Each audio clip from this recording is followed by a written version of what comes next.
Welcome to the Unpacking It live podcast presented by Medi-Share. I'm Bryce Johnson.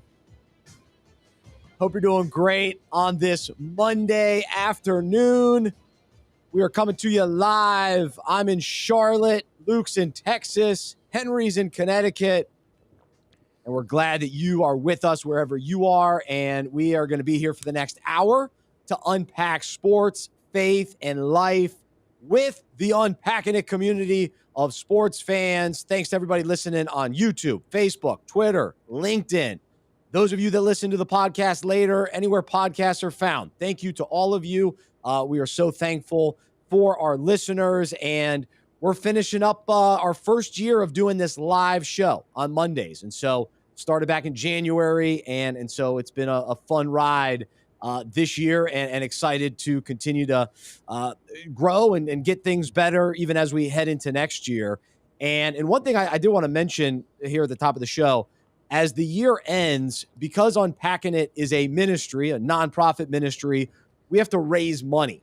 And so we have many great donors that support this show and support the ministry and the devotionals that we do, the events that we do, the fellowship that we have, all the resources. And so if you're looking for a ministry to give to, and if you've been encouraged by this show and would like to support us, you can go to unpackingit.com/donate. And what's exciting is we have a matching campaign going on right now. So if you give in the month of December, your gift will be matched. So definitely check that out, unpackingit.com/donate. Today on the show, we have got so much football to discuss. Championship Saturday in college football was fantastic. Now we know bowl games. Now we know the college football playoff. We've got coaching changes that continue to take place. It has been a wild week with the coaching carousel. And I can't even remember where we stood a week ago, but so much has changed since the last time we did this live show. So we will get into a lot of that today. We will also share the Medi-Share moment of the week. That comes from college football. It was a wild play. And so I'll share that in just a little bit. And then also during the Unpack This segment, we're going to talk about the word enthusiasm, because I'm a sports enthusiast. This time of year, I am also a Christmas enthusiast. And so I am brimming with enthusiasm. The NFL playoffs are heating up. The Christmas movies are beginning to air on every channel everywhere. The Christmas songs are being played. But there's a lot more to the word enthusiasm as well, when we look at what that word really means and how it can relate to our own lives of faith and as we follow Jesus. And so we're going to talk enthusiasm in just a little bit during our Unpack This segment. All right, let's say hello to Luke, and we will do I'm Convinced as well. I'm convinced about a ton of quarterback topics today. But Luke, how are you? How was the weekend? The weekend was glorious. I'm trying to process everything. Well, my semester is done with school. Oh, way to go. Congrats.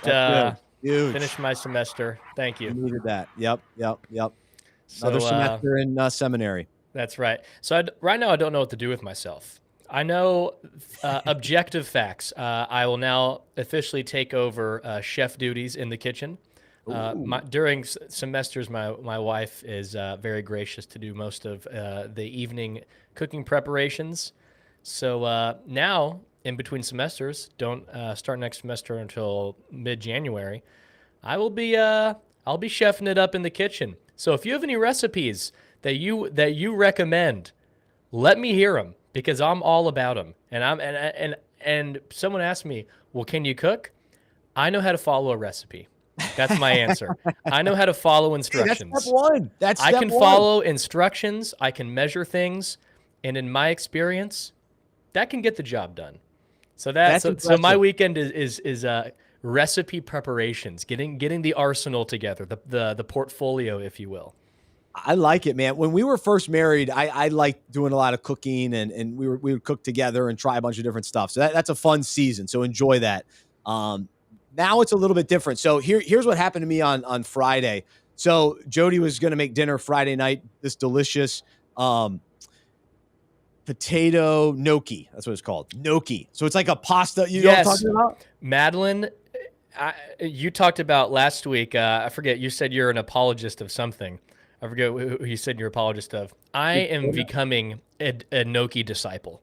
It is delicious. Unbelievable. She made a chicken and gnocchi soup recently. Ooh. Oh, to die for. So I would love to hear about your gnocchi experience. Yeah. So normally we do sweet potato gnocchi. This was a potato gnocchi, delicious. But Jody asked me to do one thing on Friday, and that was because I was going to be near the Walmart to run in after my lunch and pick up some heavy cream. So heavy cream is used for, a lot of pastas and all that kind of thing to make the sauce. And I was like, oh yeah. No, that's the least I can do. She makes all the, delicious meals and all that kind of thing. I'll just run in and get some heavy cream. So that's what I did. I dropped my mic in the process. It's been a couple weeks since the mic has ripped off. It gets a little worn down there. I goodness gracious. This is not my day. I need to go back to bed. Handheld mic guy now. Now he's handheld mic guy. So here we go. So anyway, I go in there. I'm all set. I've got the heavy cream in tow, but I got to go back to the office. And so Jody told me before the day began, hey, when you get the heavy cream, make sure you put it in the fridge at the office when you get back. So I go back to the office. I had a couple calls on the way that I had to take care of. And so I totally forgot about the heavy cream. I come back to the office. I drive home. It's Friday night. I'm excited to be home. I'm excited to have some potato gnocchi. I go and finally arrive in my driveway, and I look over at my seat and I go, oh no, the heavy cream has been in the seat the entire night. and so I began my weekend with a little bit of disappointment that I did not deliver the cream. And so the problem is, do I get credit because I did buy the heavy cream? I did bring the heavy cream home.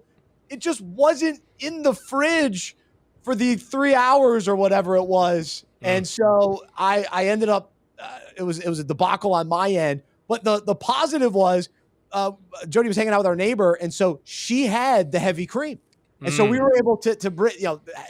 The crisis was averted. Yes, but I still took the heat a little bit. It wasn't a great delivery on my end. So anyway, that's my story from the weekend. Yeah. I would just delivery not fulfilled there. I don't get credit. I don't think credit is perhaps the most important detail is the refrigeration of the cream. Yeah. It's so dangerous without it. Yes, exactly. So, but you still got to have the potato gnocchi. And it was fantastic. I had it Friday and Sunday, maybe, or Saturday. So you guys are leftover people. You're all about the leftovers. You got to go leftovers because the less amount of meals that we can make, the better. With two young girls, making dinner is tricky. Fair. So leftovers are twofold. One, very efficient and practical. Again, if you're going to spend the time to make something, make a lot of it, and then you can re-eat it. And then additionally, if it's something good, count me in for having it again as soon as possible. And all I have to do is just heat it up in the microwave. Now, I want to be gracious towards the friends of mine who are anti-leftovers people by just acknowledging that they have value as humans. But I don't know if I could go further than that because I cannot comprehend anti-leftovers people. I'm sure they have a reason, but to me, it is the most perplexing. I just don't understand it. Is the quality worse? Maybe slightly. Is it? I just don't understand. I don't. The convenience, and even if it is a degree worse by not being fresh, it's still fantastic if you made a good meal.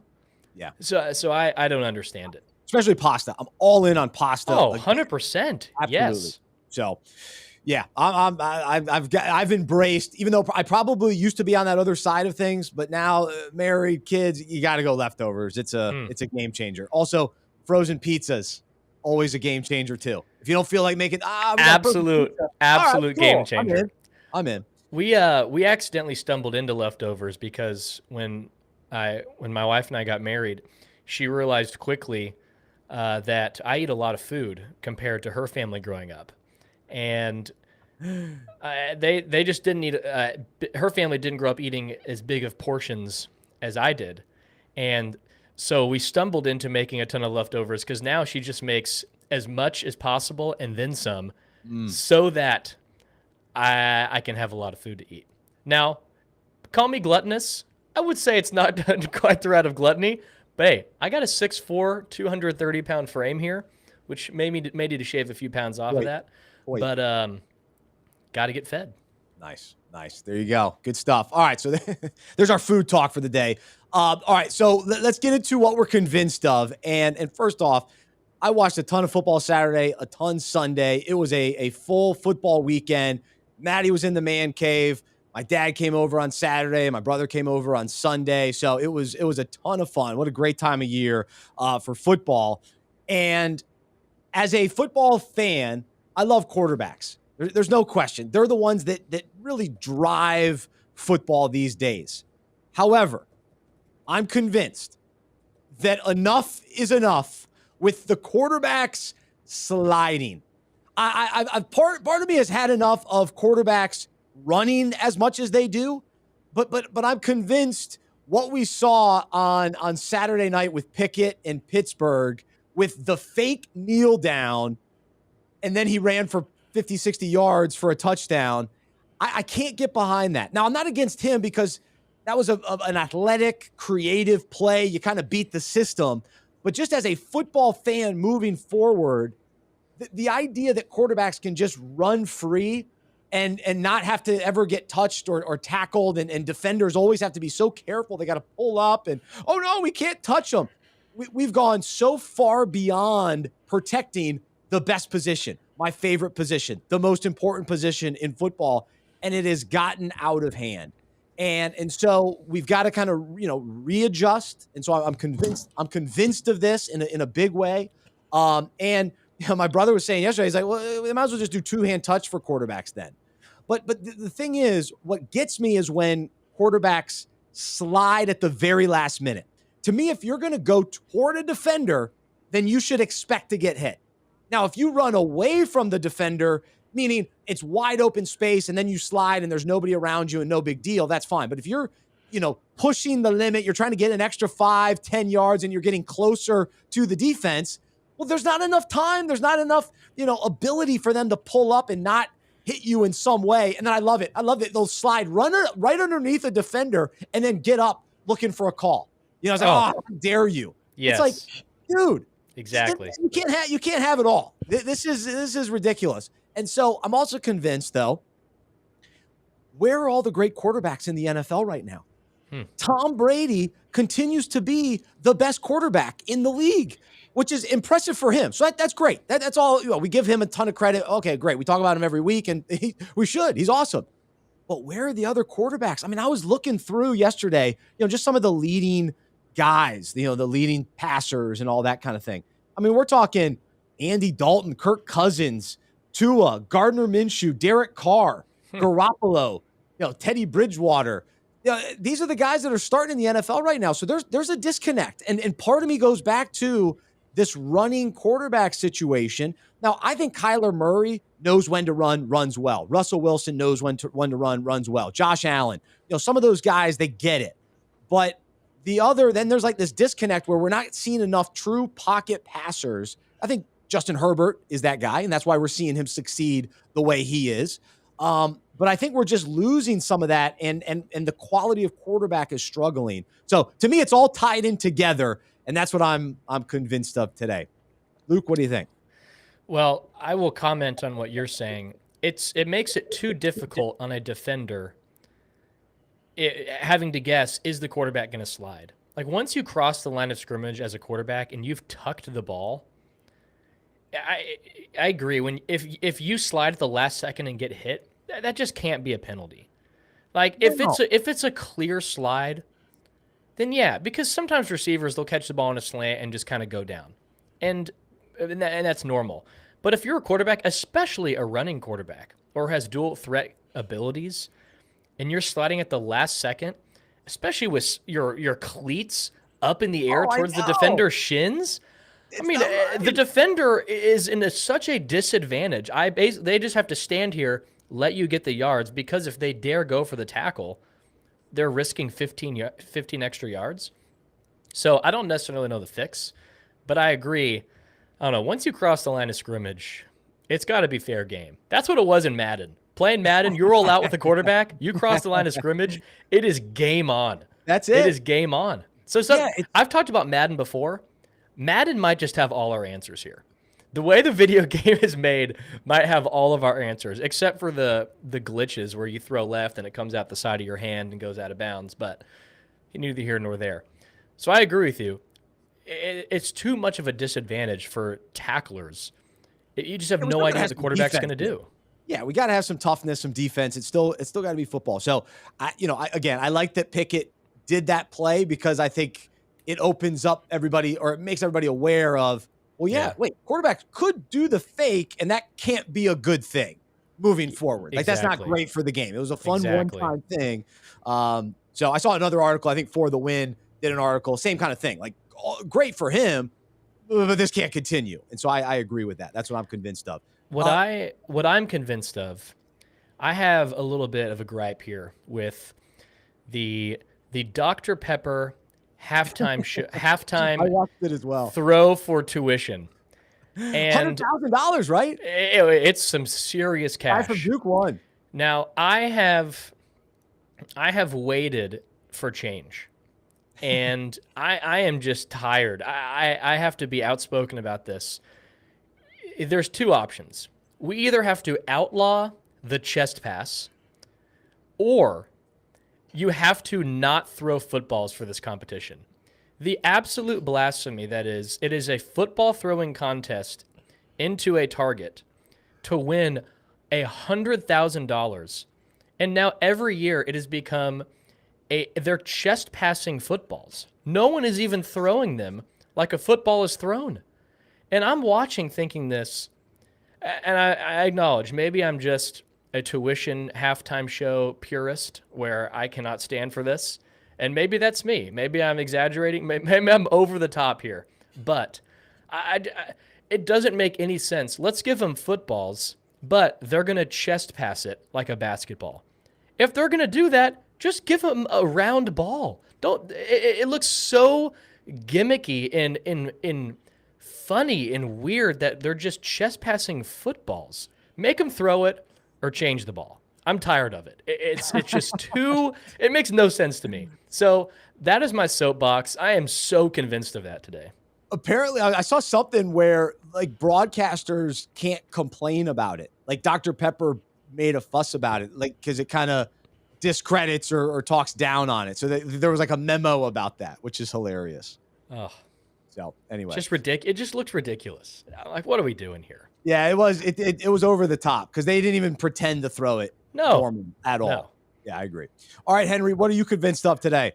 Well, first off, boys, always good to be with you. Now, I'm gonna jump in right with you guys and say that if you don't know how to throw a football, you cannot be involved in this type of competition. Exactly. If you can't at least throw a football with one hand, yeah, you're automatically disqualified. Okay, I mean, we could throw footballs at a pop-a shot. I mean, you should be able to at least extend your arm long enough so that you can push a football through a hole. So I agree. Well, we're at a football game. It is and you're throwing footballs. Exactly. Throw it like a quarterback. Exactly. I'm totally down with that. As far as a fix with the Kenny Pickett, who, by the way, I'm gonna go on record and say this: if Kenny Pickett goes in the first round, whoever picks him should be fired. I'm gonna let you know that right now. Kenny Pickett is a good quarterback. Is he a first-round quarterback? I don't think so, but that's a conversation for another day. In a draft hype. Well, which team has the kicker blew it? He's out now. He blew it. He's out. I was about to say, whoever has blew it, it must be a requirement to draft Pickett. Yeah. And True. no brainer. Yeah, Washington did that's a have bad blew it. that's a bad omen when your last name is a synonym for an interception and you're a quarterback. Yeah. Not great. Not great. But what I'm convinced about is this. I'm convinced that Coach Nick Saban had us all fooled. Had us all fooled. I believe that he was waiting for the moment where he heard the loudest critics. He was waiting for that one moment for everybody in the world to be against Alabama, to say Alabama's not going to do it. Georgia's going to roll them. And then we get to the SEC championship game. He looks at his team and he says, you see, now we got them where we want them. He used that phrase, rat poison, once again. And he's like, I want y'all to eat all this up, and I want y'all to go out and wreck everybody. And as soon as they go out and Georgia acts like Georgia, and we wind up once again, stop me if you heard this, Alabama's going into the college football playoff as the number 1 seed. So Absolutely. I'm convinced Nick Saban has got every single person on the face of the planet fooled, and I will never bet against Nick Saban again. Well, I'm excited to see Cincinnati in there, and I know that everybody will automatically just assume that Alabama's going to win, which they most likely will, and they're loaded with talent. It happens every year. We've seen it. But I love that Cincinnati can go in with no expectations, total underdog. Let's go. So I'll be pulling hard for them. And I'm so glad they're repping the group of 5 teams. Yeah. It's about time. I've been clamoring. I'm the type of guy that says at the end of the season, if there's an undefeated team, they better have a chance to play to get a loss and go home. Because otherwise, if it's at the end of the year, hey, we've beat everybody. All right, we're the best team out here. Oh, we're not. Well, we better show it. We better prove it. So I'm glad that they get to prove it. If they get blown out, that's fine. They needed the opportunity to get there. And if you're undefeated, let's show it. So, and their last year as a group of 5 too, headed to the Big 12 next year. So that's a big deal for them. That's cool. That's big Very for them. I'm telling very you. exciting. Very exciting stuff. Yes, sir. All right. So, that's what we're convinced of. We want to know what you're convinced of. Leave your comments wherever you're listening, Facebook, Twitter, LinkedIn, YouTube. Let us know what you're convinced of. In just a little bit, we'll bring Henry back on. We'll do tap drill. We got some fun topics to discuss there. We are brought to you by Medi-Share. My wife and I, we've been Medi-Share members for over 5 years. They've provided us with an affordable and effective way to pay for healthcare. And so it's open enrollment. If you're looking for options, you're looking for ways to save money next year, Medi-Share is an innovative healthcare solution for Christians looking to save money without sacrificing on quality. And so they're the nation's largest healthcare sharing community. And you can text the word unpack to the number 201201. That's the word unpack to the number 201201 to find out information about Medi-Share and if it's the right fit for you and your family. And so check that out. It's Medi-Share, and proud to be partnered with them here on the Unpacking It podcast. All right, so let's get to unpack this, because each week on this show, we take a sports topic, something going on in the sports world related to our own lives, related to the Bible, and we just want to encourage one another as we are on this journey together to follow Jesus, to become more like him. And so this time of year, the word that comes to mind is the word enthusiasm. And so I want to unpack the word enthusiasm today. And it was actually the word that I used for this year's events at Unpacking It. So our golf tournament and our flag football tournament, I give a morning devotional. And this was the kind of part of what I spoke on at both of those events. And so I want to share it with our listeners today, because there's something about the word enthusiasm that I find it almost doesn't get used enough. Like we talk, we hear the word joy this time of year. My favorite Christmas song, Joy to the World. Quick tease for our Christmas special that will come up in a couple of weeks. Oh yeah, you want to tune in for that.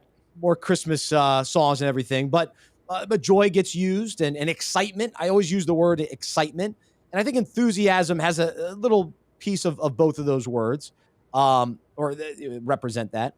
But for me, when I'm the most filled with enthusiasm is moments before kickoff. And when I'm getting ready on a Sunday and I'm frantically running around the house trying to get Maddie to sleep for her nap and trying to get lunch figured out and then get all my fantasy teams, all 8 of them, figured out. And Which, lineups shout out to Paul in the Fantasy Football Fellowship call every week. 13 fantasy teams. 13. Yeah, he wins on that one. Yeah. We're not sure if we encourage Paul on that. Unbelievable. Yeah. But die yeah, hard. so Absolutely die hard. 8 is a lot. But I do go to church and then come home and do all the final lineups. But I get giddy right before kickoff. And when Scott Hansen on the Red Zone says, get ready for 7 straight hours of commercial-free football. Oh, baby. I mean, I'm filled with enthusiasm. And so in this time of year when songs, like Jingle Bell Rock come on, and when Santa Claus is on the TV, the movie, Tim Allen, my favorite, I'm just filled with enthusiasm. And so when it comes to our lives, though, it's so difficult to actually live with enthusiasm, right? I mean, when you think about the number of people man, that guy's just enthusiastic about life. He's just filled with enthusiasm. He's just a joy-filled person. It's hard to find these people. It really is, because there's so many things wrong in life, and we live in a broken world, and so much is pulling at us, and it's been tough. It's tough to live life, and then these last couple of years have just been even tougher. And for those of people that have had unique situations themselves, and lots of death, lots of relational issues and family issues, there's just so much. And so where does enthusiasm fit in? And so we get enthusiastic about Christmas. We get enthusiastic about sports. I am a sports enthusiast. And if you're listening to this, you're most likely a sports enthusiast. But then what happens, with our sports enthusiasm after that first interception? Our team throws an interception, or the loss, or, my Panthers, I turned off the light. I guess I'll do that again. I don't know why I keep turning the light back on in their season. They fired Joe Brady. Light's the light goes back on. Light's back on. Enthusiasm in it's more of a Charlotte. nightlight, though. More of a nightlight. Not a true light. Joe Brady's done. We turn the light back on. But what happens to our enthusiasm? It goes away. And so in life too, how can we continue to have enthusiasm even when life is hard, even when we're getting hit on every side, even when we've got, burdens that are there? Are we handing them to Jesus, or are we trying to carry them ourselves? And are we waking up with enthusiasm? So how do we do it? Well, it comes when we receive Christ and he's living in us. That's the only way. It's the only way to live, is living by the Spirit. And when we do, we will experience the fruit of the Spirit: love, joy, peace, patience, kindness, gentleness, self-control.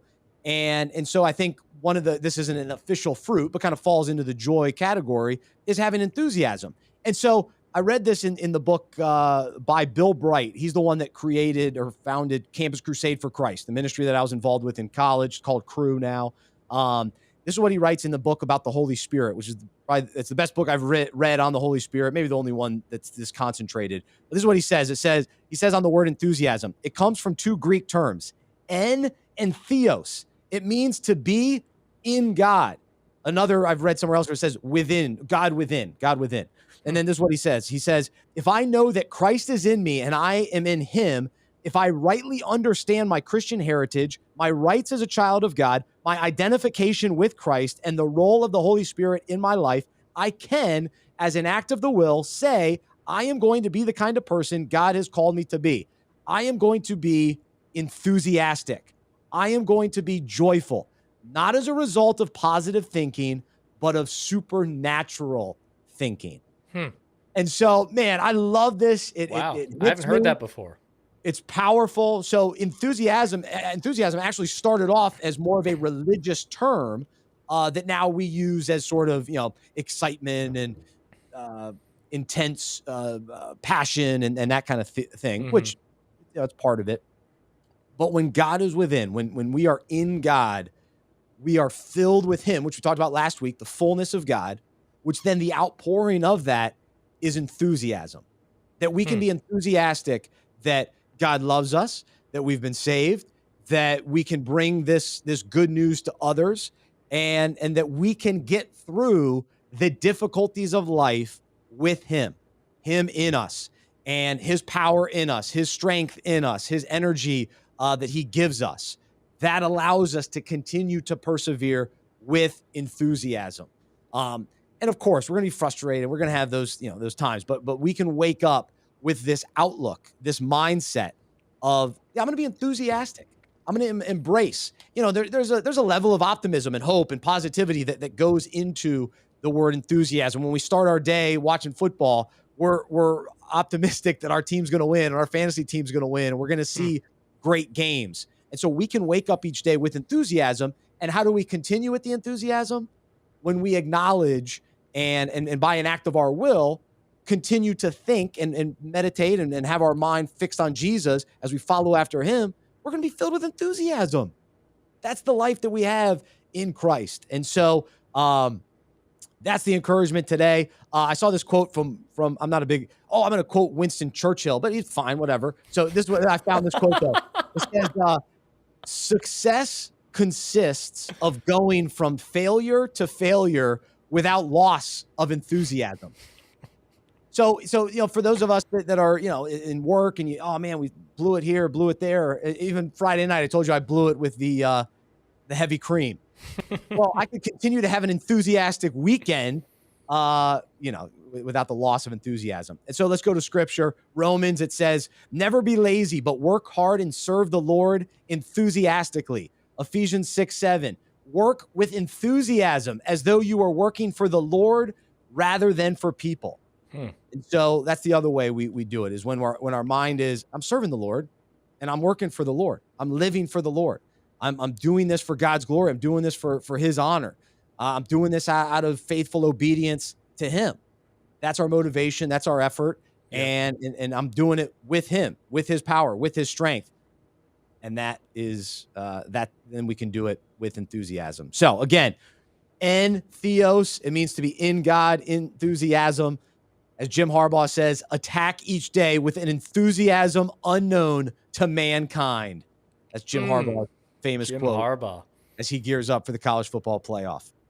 Luke, have your enthusiastic response. Man, quoting absolute beasts today. We got a Winston Churchill quote. We got a Jim Harbaugh quote. Bill Bright. Bill Bright, that's right. Even though you kind of let on maybe an anti-Winston Churchill guy, but we'll move on from that. No, I'm not like Mr. Quote guy. That's right. You don't want to be Mr. Historian, Mr. Quote guy. Understandable. Well, not that I don't want to be. I'm normally not, but I just happened to find the Winston Churchill, and I was like, yeah, it's interesting. Failure to failure with enthusiasm. You just keep going, right? Yeah. Keep going. So. I just think enthusiasm is so directly related to perspective.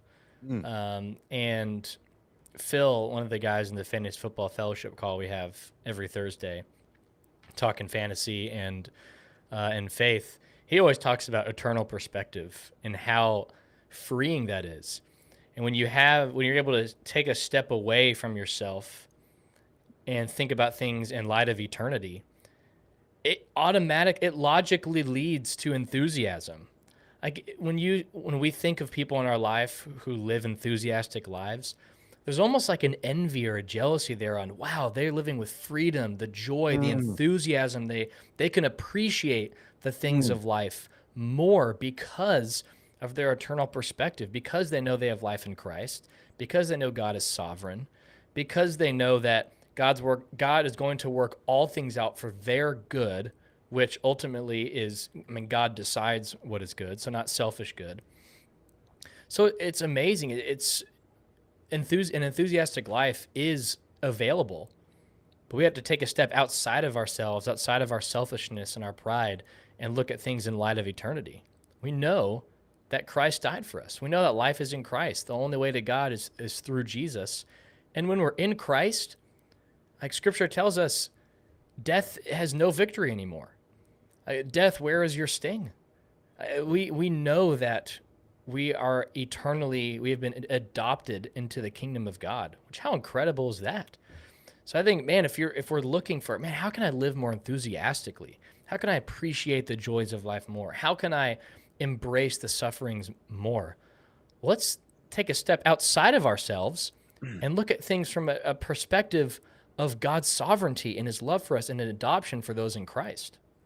And it also, we've got to live in the Spirit, by the Spirit, Yes. and not in our own flesh, not chasing our own desires. And so it is that daily surrender to Jesus, that if we're going to take up our cross, die to ourself, die to our selfish desires, die to our own way, and truly allow him through his Spirit to guide us and lead us each day, well, then we're remaining in his will. We're remaining obedient. We're looking at it from the eternal perspective, like you're talking about.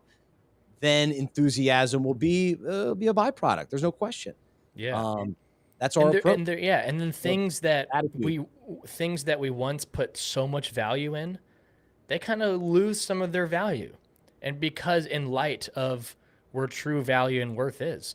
I have a friend who had a friend, so I guess two people removed from this person, but it was fascinating. They got their computer stolen. And their reaction to it was like the most chill, neutral. They're like, oh, well, yeah, like ultimately, this computer doesn't define or give me all the value and worth I have. Ultimately, I'm going to be okay. And that's just one small example of if I think about getting something stolen, or if I lose something, or something that I put a ton of value in gets damaged, it's amazing how easily pessimism and negativity can creep in. It's because I'm overvaluing things that ultimately don't have eternal value. And then I have to take a step outside of myself, ask God, help me see things from your perspective. Because again, and it's so easy as a sports fan, it's fascinating how easy it is to be pessimistic. Think of your Panthers this year. Oh man, how easy it is for you to probably just stew on sports negativity. I was listening to Dallas Sports Radio this morning about the ultimate hopelessness of the Mavericks, as these guys were just giving their very passionate opinions about Mark Cuban's lack of management and the idea of if Luka leaves in 3 years, because ultimately this roster isn't changing. I'm thinking, oh my goodness, I found myself being so pessimistic. And I'm like, yeah, what are we doing here? I'm like, all right. I see how it's easy in sports for pessimism to creep in. Magnify that tenfold in life. All of the things that happen in life, and it's so easy for our enthusiasm to just get taken away.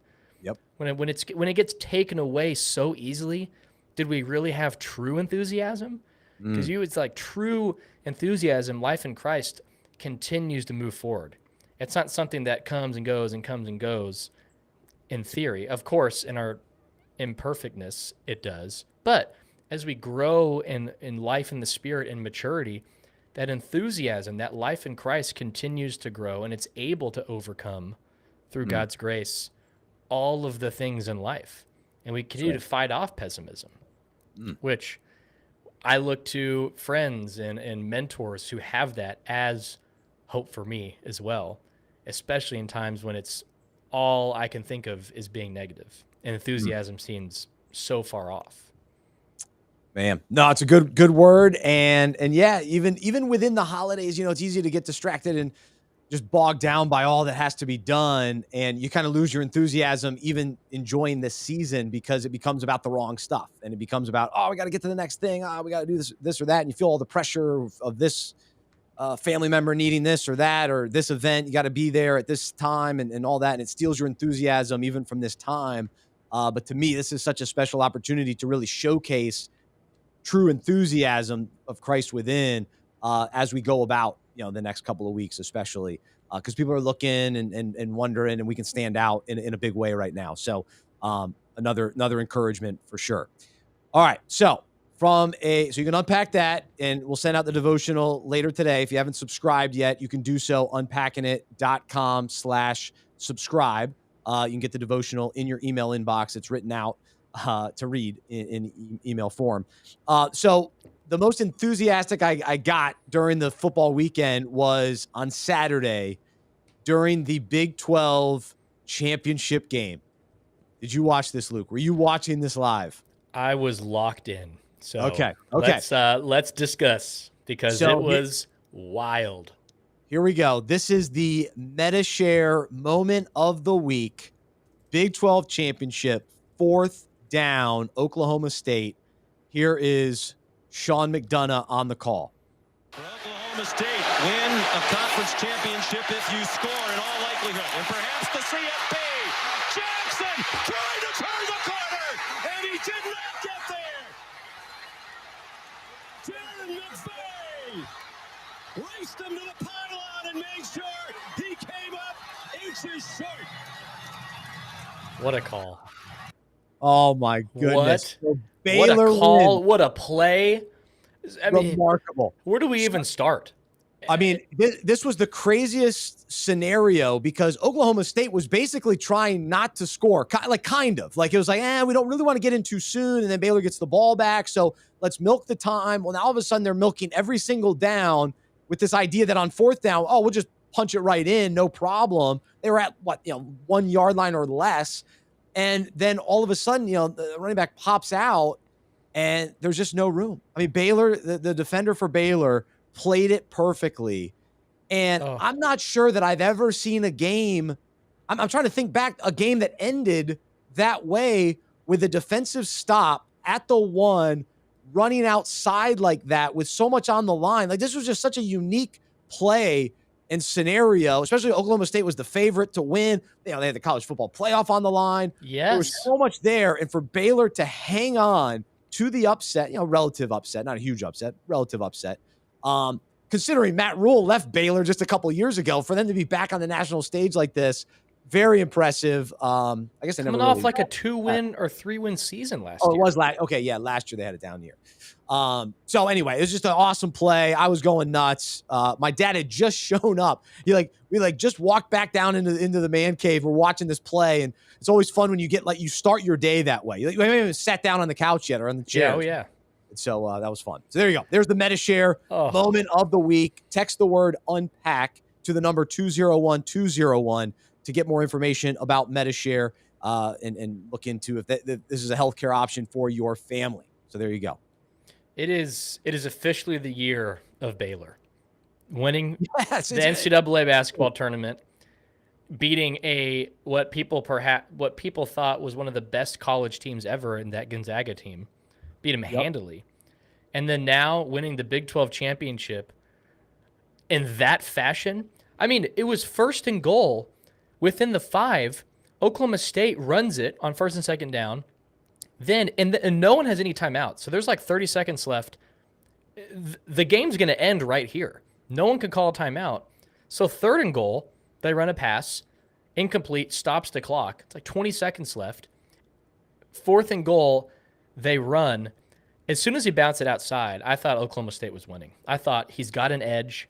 Keep in mind, Oklahoma State's starting running back is hurt. So that running back is probably in shambles thinking what could have been if I was in the game, because he's more of a bruiser power running back, which in theory would have been better in that situation. But to dive and to come up inches short, I mean, a full-on dive.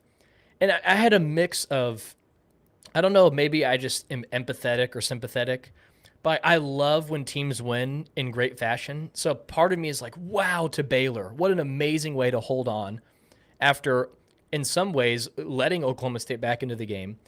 But then, to watch the absolute, the pain of that Oklahoma State running back. He stretches, and he just sits there with his head down. Devastation. He's guessing, you could have cut earlier. I know. Should I have just cut in and bulldoze them in? Yep. A lot of different options there. I mean, those are the plays you dream of as a running back, one-on-one to win the game. As a tackler, one-on-one to win the game. And that the game in general was absurd. Oklahoma State quarterback, 4 picks. There was muffed punts. There were fumbles all over the place. Fumbles or fumbles? Fumbles. Yeah. It sounded like you said thumbles, like a thimble, like a thimble. Fumbles. Anyway, fumbles in that one.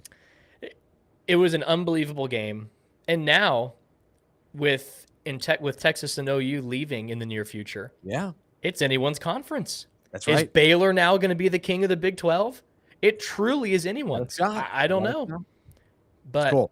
It was an absolutely, and again, it was an 11 a.m. game. So we watched that game. It's only 2 o'clock. We have so much more football the rest of the day. Yes, and then Sunday. Exactly. Again, your point, that's what started it off. Yep. Count me in for that. Absolutely. Oh. No, it was great. And Henry brought up a tremendous example.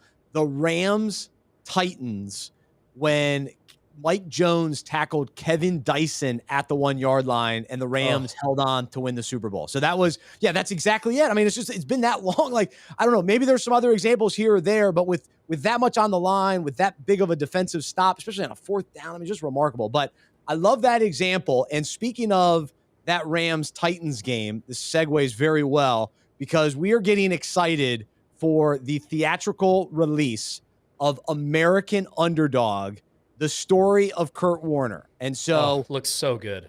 It's going to be a tremendous movie. Dennis Quaid, Zach Levi, great acting. I've seen a screener for it, and it's really entertaining. It's just a good movie. It's really, really cool from a sports standpoint, from a life standpoint, relationship standpoint. You just get a lot of different details about Kurt Warner's life. But we're going to play the trailer for our listeners just to give you a little bit of insight into what this movie's all about. So for those of you watching, you'll be able to see it. For those of you listening, you'll get to hear a little bit about the movie here in this trailer. Luke, hit it. Destiny belongs to the underdogs. You want to prove that? Football. Tell me about that. As long as I have a ball in my hands, I feel alive. Kind of like how I feel right now. I'm staying here. I got work to do. Work? The NFL's not going to draft some dude from the 1AA school in Iowa. There were other offers. I called every team in the NFL. No one's interested. Can I get one of your applications? I promised that I would take care of you and the kids. So that is exactly what I'm going to do. If this is your dream, don't give up on it.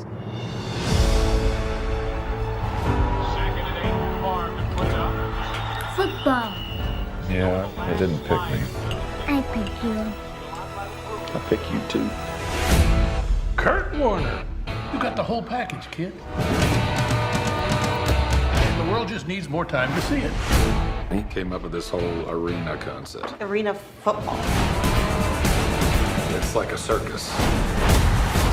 People love the circus. I like the circus. You pay me per touchdown? I also pay you to win. Oh, this is gonna be fun.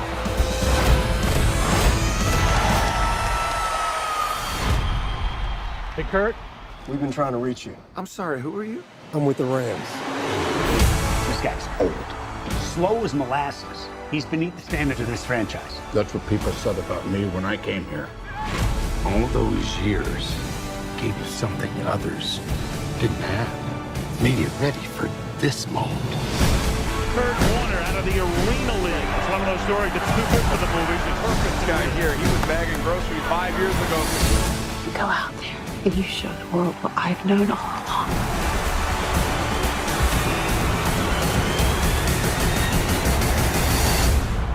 You were born for this. This is my time. I know who I am, and I know why I'm here.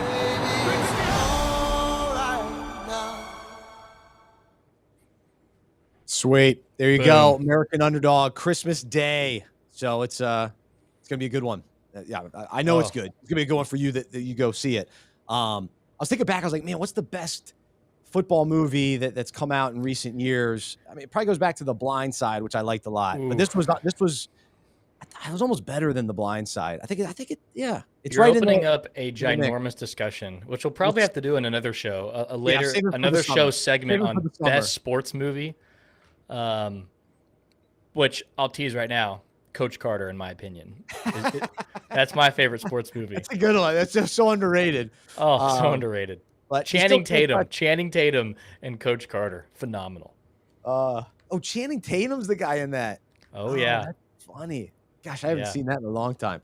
But yeah, American Underdog right up there as far as football movies go. especially in recent years. So it's a good one.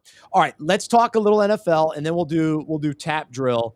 Going into yesterday's lineup of games, it didn't look like there were a ton of tremendous matchups, especially in the early window, but there were still some intriguing developments that I guess, came from those games. But then we really got entertaining finishes in the 4:00 games. I mean, the 4 Eastern games. Those were awesome. Some divisional games that came down to the wire. The Steelers beating the Ravens. And it's incredible that we keep saying the Steelers are dead. They're done. Forget about it.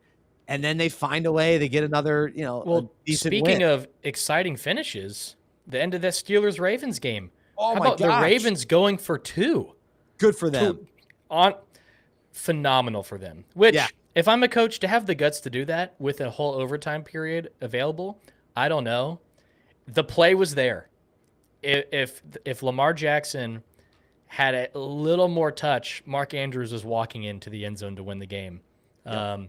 And Romo kept saying it, must win for Pittsburgh. Yes. If they lost that game, season's over. I mean, I thought last week it was over when they lost the Bengals. So to come back, it makes it a little bit hairier. And looking at the playoff picture, I'm on NFL.com. It is unbelievable how wide open this league is, especially in the AFC. I couldn't tell you who the 3 wild card teams are going to be, especially in the AFC. I'll tell you. You'll tell you. That's what I want. That's what I wanted to ask is who's going to hang on to these wild card spots and who's not. Actually, I would love to know your opinion.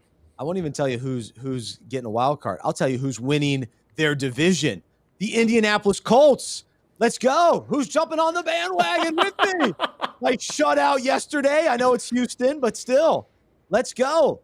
This division can be had. The Titans continue to be banged up. I saw Julio might be coming off the short-term IR, but even then, it's been tough for the Titans. They overachieved despite the injuries, and they'll still remain in the mix. But the Colts are going to win this division. AFC South, it's theirs. I think they still have Jackson. They still got some easy matchups in front of them. So I'm all in on them. And as far as the AFC North with the Ravens, Bengals, and Steelers, that's what I don't know. I really don't, because it's impossible. It's just absolutely impossible. I will say in the AFC West, I still the Chiefs, of course, they're the team to beat. I'm all in on the Chiefs. All in on the Chiefs. I've been pretty consistent. I like the Chargers and I like the Rams. Now, both of them have had some, a couple weeks ago, especially for the Rams, they went through a little lull period. But I'm still confident in both of those teams and their quarterback play. And back to my point earlier, they're not worried about running the ball. Stafford to Kupp. You got Herbert to Keenan Allen and Mike Williams. And Eckler fumbled a couple times, which was discouraging. But the Chargers are there. They knock off the Bengals yesterday. That was a big statement game. That was the game of the early window. That was pretty strong. And even though the Bengals are good, but it's still that offensive line sometimes doesn't protect Burrow, and he's not running the ball. He barely runs, but he's great. But Jamar Chase didn't have the monster game that we got used to earlier in the season. It was the T. Higgins game. T. Higgins had a nice game. So fantasy owners were pleased about that. That's right. I'm sure a lot of people left him on the bench, though. Oh, for sure. So 2 other big takeaways from yesterday that were tremendous that took place. 1, Minshew mania. Yeah. Gardner Minshew starting again. Let's go. I like Jalen Hurts. I just don't see him taking that next step. And it just doesn't seem like the Eagles were all in on Hurts. And so there's always been this kind of back and forth this season. Like, wait, are the Eagles, are they rebuilding? Are they trying to fight for the playoffs? It's been very confusing. But with Gardner Minshew, he just has this command when he gets out on the field. And this was this way in Jacksonville. Jacksonville was competitive with Minshew, and he would win some games. And I don't know. Minshew's good. I want to see Minshew more of a starter. Maybe not in Philly. Maybe they will go in on Hurts. But to write off Minshew because they drafted Lawrence and moved on from Minshew, I want to see more from him. So I was pumped about that. And then, sorry, I'm going on and on. The other thing. We need to hear the other takeaway. Yes. sorry, Detroit winning a game. 100%. Way to go, Detroit. And I know you got some thoughts on Jared Goff and the fact that the Lions get their first win against the lowly Vikings. Every week, the Vikings are in a tight matchup. Oh, It's unbelievable. How can you play every week in such close games? the stress in Minnesota must be unbearable. Wow. So, about Jared Goff. If there was an award for best attitude in the NFL, it's going to Jared Goff. Seeing, one, his maturity in how the trade went down, going to Detroit, handled that incredibly. I mean, he's going to a bottom feeder. He's going to a place where many people's careers are going to die. Like a lot of people die in Detroit on the football field. And yeah. on the football field, yeah. Their careers. Obviously, people die everywhere, and okay, not getting into that, but a lot of careers end in Detroit, or just get totally obliterated. Jared Goff's celebration after throwing on 4th down to win the game, incredible, to win their first game of the season, his reaction, hands in the air, sprints to the sideline, he's jumping up and down. I mean, his attitude, it's attitude of the year in the NFL, with embracing moving on from a Super Bowl contender to and to be replaced, and then go to Detroit and to still, and how he's spoken in press conferences, hey, I'm just here, I want to do my best, I want to win. I mean, unbelievable. There's so many players. There's some players who probably would have just sat out. I'm not playing. You're going to have to cut me, send me to another team. But he's there, and he's given it all he has. Super happy for Dan Campbell as well, football guy, and poor Minnesota. I mean, think if you're a Vikings fan, you have reason to claim greatest suffering as a football fan this year. You lose in prime time to a backup quarterback for the Cowboys. You lose to Cooper Rush, and then you lose to the Lions. Oh my goodness. When you are trying to make the playoffs. Yeah, I think that's over. I said it before the season. I wasn't buying into the Vikings, and they've won more even than I probably thought. But I don't see them. I don't see him doing it. Even though Alexander Madison comes in and runs the ball so well in replacement of Dalvin Cook, to have two great running backs like that. You've been saying that. You have been saying there's no drop off from Cook to Madison. I won't say no drop, but very marginal. Very little drop off, which is incredible. So and the Vikings have some good weapons. There's no question. Jefferson's as good of a receiver as anybody. Thielen's as good as anybody, especially as he's not like 1A, 1B type of thing. But he got hurt. He hurt his ankle. So I'm looking at the current playoff picture. In the NFC, there's so many teams out of it. Lions, Seahawks. This is my opinion. Bears 4-8, Giants 4-8, Saints. They're 5-7, but I'm out on them. Falcons, I'm out on them. Panthers, I would say I'm out on the Panthers. And then there's just so many teams lower than 500 where. On the AFC, Steelers 6-5-1, Colts 7-6, even the Raiders 6-6, Browns 6-6, Broncos 6-6, Dolphins on a 5-game winning streak. Crazy. And then the wild card teams are all 7-4, 7-5, 7-5. The NFC, there's a lot of areas locked up. There's not even a clear number 1 seed. Like tonight's game, Patriots, Bills, actually decides so much. The loser of this game, it's a huge loss, in my opinion. The winner of this game, huge win. There is so much riding on this game for the Patriots and Bills. It's a good one. It determines so much potentially of the playoff picture. I mean, I lean toward where is the game tonight? I lean toward the Patriots probably, and have they played their other matchup yet? Is this the first time they've played? I can't remember. They still play again. So they still play again. It's in Buffalo. Okay, so tonight's so I'll say they'll split the series. So I know you're putting a lot of weight on it. I think either way they split the series, and it'll most likely be home and home. They'll win. They'll each win at home. Patriots, Patriots go tonight. Bills, Colts, Bills again, Jags, and Dolphins. Oh, what a way to end the season! Goodness. Well, the Dolphins, we'll see. We'll see if they keep it going. Tua's been playing well. I know. We got to give him credit because I'm not a big Tua guy. Maybe it's the Alabama quarterbacks, Hurts and Tua. It was almost like I like both of them together. So if you could have both of them, it's almost like the Panthers, PJ Walker and Cam Newton. You want to play with both of them, but Buffalo still has Tampa on their schedule as well. Oh man, so I know, but I will say tricky. I'm all in on Kansas City. I think the AFC still goes through them because the past few weeks their defense has been resurrected. A good defense in Kansas City is terrifying for opponents because you can never count out Mahomes and all their weapons. They still have Kelsey, Mahomes. I mean, they have so many weapons. And then when you get a defense, they've been top of the league the past few weeks after a dismal start to the season. So Kansas City and 8-4 after a brutal defense to start the season. I don't know. That's a scary Chiefs team, I think. Yeah, they're not like rocking and rolling yet. But to me, it's like it's still like they're on the brink, though. It's possible, though. It's still you always know it's there. You know that they can. Yeah. That was a little bit of an ugly game last night. It was a little.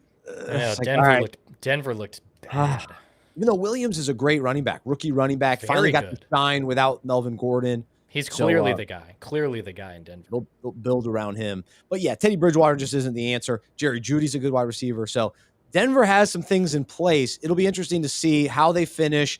Does Vic Fangio stick around as their head coach? And then do they go all in to try to get Aaron Rodgers? Is that realistic? Or what other direction do they go? Russell Wilson? I mean, they'll be a team, I think, in the mix because I think most people can look at them and say, oh, yeah, no, there's some potential there, some good defensive pieces and young guys.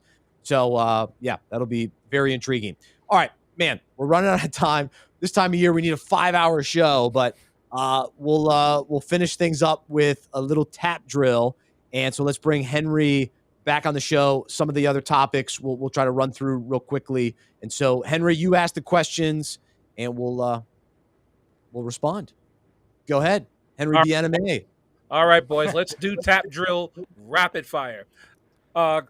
Bryce's favorite college football coach, Kevin Kelly, a Presbyterian, has decided that he wants to step down to pursue other college football interests. The man who is known as the coach who never punts won his first 2 games and then lost every remaining game after that. So, my question to you boys is, now, according to The Athletic, the Kansas Jayhawks football team, that Kansas Jayhawks football team says that they should go after him. So, boys, are you hiring Kevin Kelly as your football coach? So I am all in. You talked about earlier, Luke, about Madden and playing like Madden, but I love the idea of never punting. Like it's just hilarious to me. It's fun. And so this coach, before he went to Presbyterian, was a real successful high school coach. And so he won, I think, was it 7 state championships in Arkansas. And so for whatever reason, he just didn't have the talent necessarily at Presbyterian to win games. It's a small school, kind of close to Charlotte, a couple hours away in South Carolina. But anyway, I just want to see this at a little bit higher of a level because Presbyterian actually they were like ranked really high in scoring and offensive statistics nationally in the FCS level. But anyway, they couldn't win games. So I guess you have to punt every once in a while to win. I don't know, but so you're not punting on him then. You're still.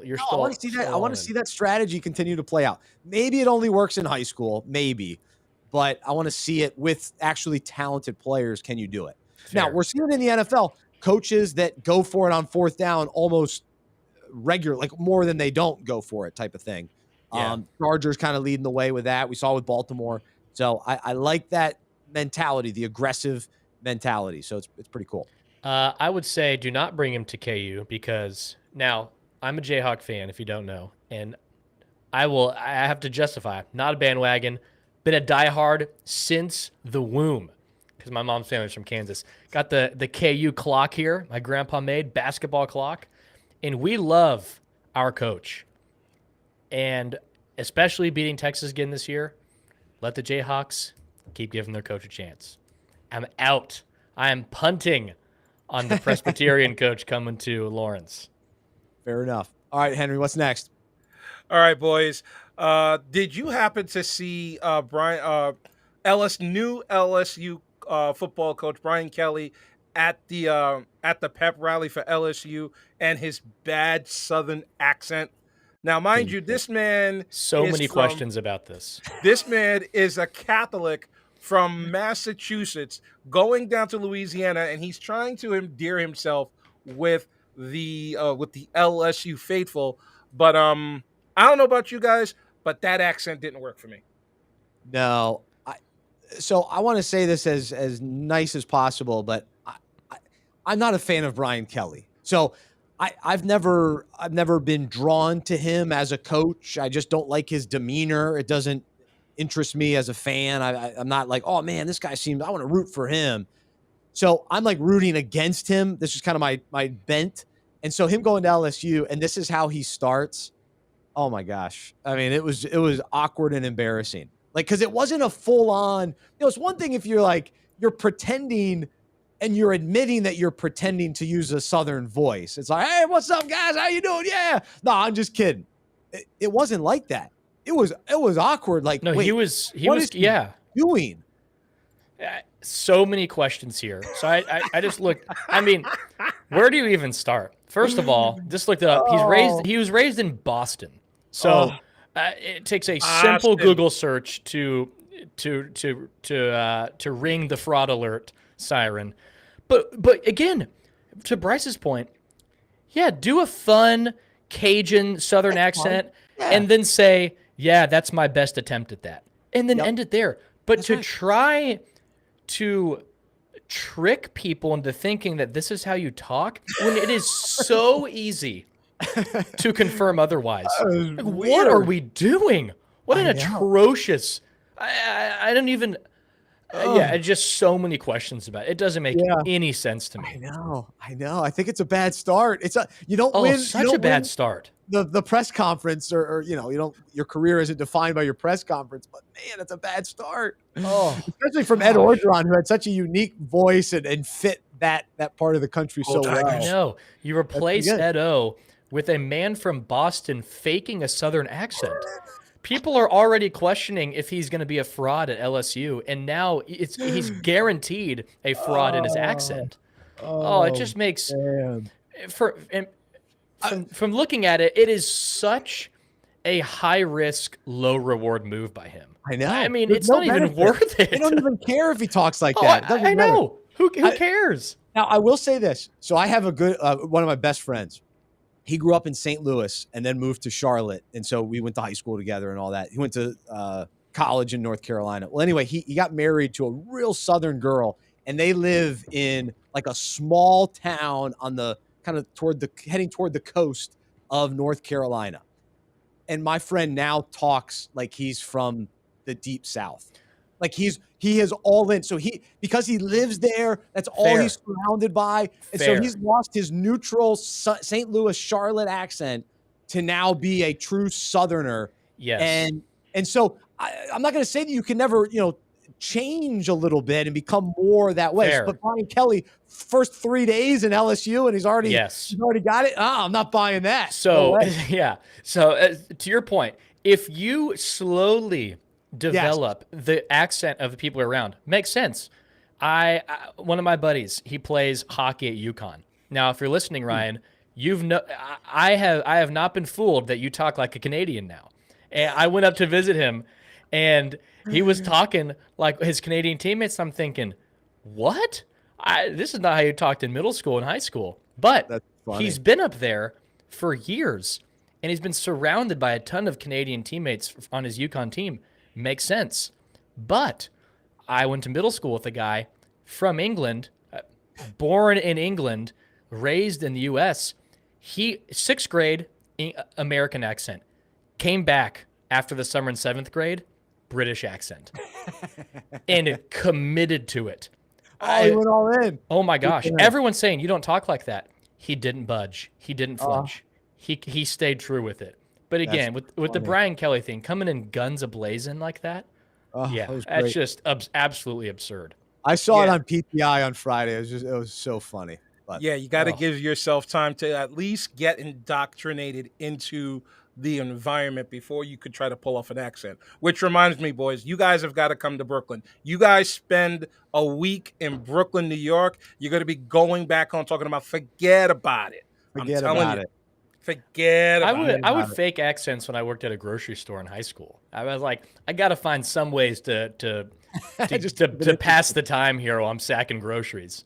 Well, But, you want an accent? You guys come to Brooklyn. Absolutely. so I will say this. So Maddie, my 2-year-old, she loves this show called Peppa the Pig. Oh, and so my God. The culture is in the familiar with palm of the hand of Peppa the Pig. Peppa the Pig runs everything. Okay, but English based, like the accent and all that. So, at one point, Maddie every once in a while would call me like Daddy, like it sounded like a little English. Just in certain ways, she said my name and stuff. It was funny, but anyway. But I'm reading to her at night, and when I read Peppa books, I try to read in an English accent to keep with the theme, and that's what she's used to. But I cannot get past using an Irish accent.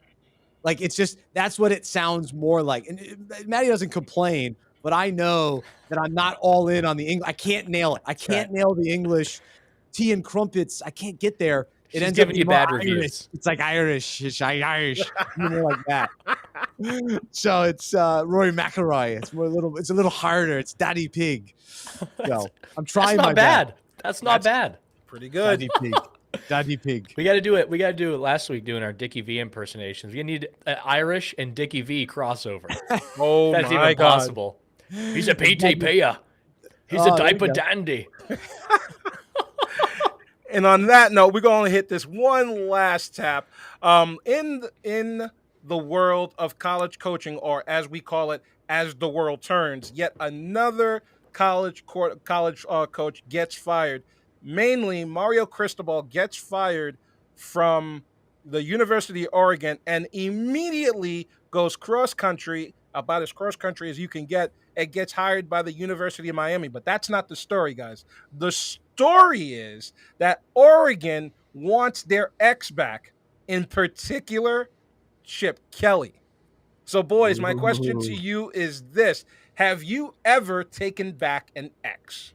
Ooh, yikes. You know, I thought we were going to break down Chip Kelly returning. We could do that too. Yeah. Well, so I don't know. Was Cristobal fired, or did he chose to go to Miami because he's from Miami? He chose. So he won 2 national championships, 89, 91 as a player there. So that's his dream destination. My biggest takeaway from this is the impossible has been done. Lincoln Riley is the king of the Pac-12, and he has not coached one game in that conference. Yeah. I mean, there is no competition now. Cristobal gone. Even if Oregon brings back Chip Kelly, which I think would be cool. And I don't think UCLA would pay enough to keep Chip Kelly, but true. Lincoln Riley, he runs the show now. He hasn't coached one game, and USC is the king already. It's unbelievable. Yeah, it is. I would like to see Chip Kelly back. I mean, it was such a disappointment that it didn't work out in the NFL, but it's not that surprising. And he had such a good thing going at Oregon. Those were fun teams. Marcus Mariota, those guys. Oh, so, yeah. Super fun teams. Using your word back. super, by the way. So shout out. Did you or did I? Oh, I just did. You did. I'm not using super or anything. Get out of here with that. So, boys, Daddy Pig. Sports-wise, is there one particular player that you would like to have back on your favorite team? Well, we had Cam Newton. We brought Cam Newton back to Carolina. So Bryce got his wish, but ended up stabbing him in the back. A little bit. The season's not over yet. It's not over yet. We'll see if Cam can bounce back. You know, so your boy Kemba Walker is not working out in New York, so I'd be open to him coming back to Charlotte. Holy Jesus. You want to talk about a fall from grace. He was on the marquee of Madison Square Garden, and a month later, when they said he's not benched, he's out of the rotation. It took him that long, and as much as we love Kemba, it took him exactly 1 month to figure out that Kemba can't play defense. No. So my answer here is twofold. One, for the Mavericks, I want Seth Curry back. Oh, gosh, I want him back. Making the move for Josh Richardson, trading away Curry, I guess worth the risk, but clearly the Mavericks lost that trade. And 2, I want an ex to leave. I want Dirk Nowitzki to leave any association with the front office because he doesn't deserve the association with some of the atrocious moves that the Mavericks front office has made. Dirk, leave front office management. You had a great career. Don't get caught up in it. Enjoy retirement in paradise. Do not entangle yourself in the stress of the Mavs front office. Please, I'm begging you. I don't want it to risk tarnishing your legacy. Poor guy. I know you do get lumped into that when you come back. Like Dan Marino, Miami, a lot of these guys. John Elway, Denver. Yeah, he's kind of had a mixed bag of what he's been a part of. But I guess John Elway had a little bit more control than Dirk has. He's just kind of a bystander. I know. Kind of a what do you call those guys? What is he? What's his title? Consultant. Consultant. There you go. Analyst. Yeah. Yeah. All right, guys. Henry, thanks. Good job. Appreciate it. Luke, pretty good job.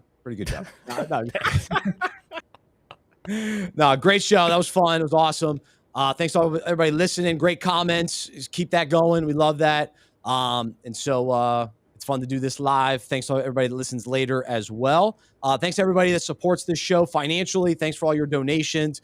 Again, we've got a December match right now. So if you do want to support the show and support Unpacking It, you can go to unpackingit.com/donate and your donation will be doubled. So take advantage of that. And we thank you in advance for your support.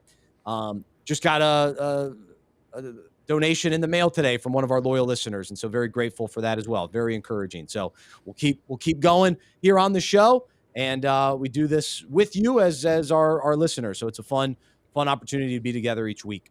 Well, I hope you have a wonderful rest of your week. We'll be back next Monday. This is the Unpacking It live podcast presented by Medi-Share. I'm Bryce Johnson. I'm a sports fan who follows Jesus. I believe in the good news that he died on the cross for my sin. He was resurrected. And through faith, I've been saved by his grace. I hope that is true for you as well. And I hope you'll join me as we live life as sports fans who follow Jesus together.